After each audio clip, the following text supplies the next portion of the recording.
How I added LEDs to the Prusa MK4. Step 1. An under cabinet LED lighting system like this one. Make sure it has a switch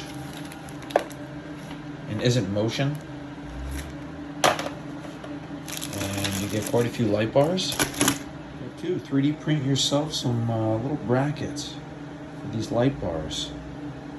So I 3D printed these so that these will fit in like that. And then go in like that.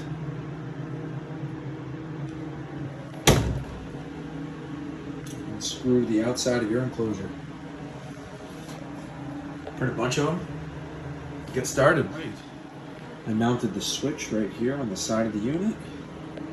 Comes in through the bottom corner. Runs up into that one. Runs across the back. The side, runs back across this way. I'll turn this around. And then across the front. And all together.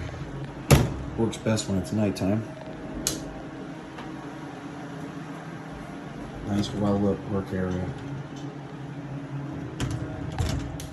There you go. Switch mounted on the side.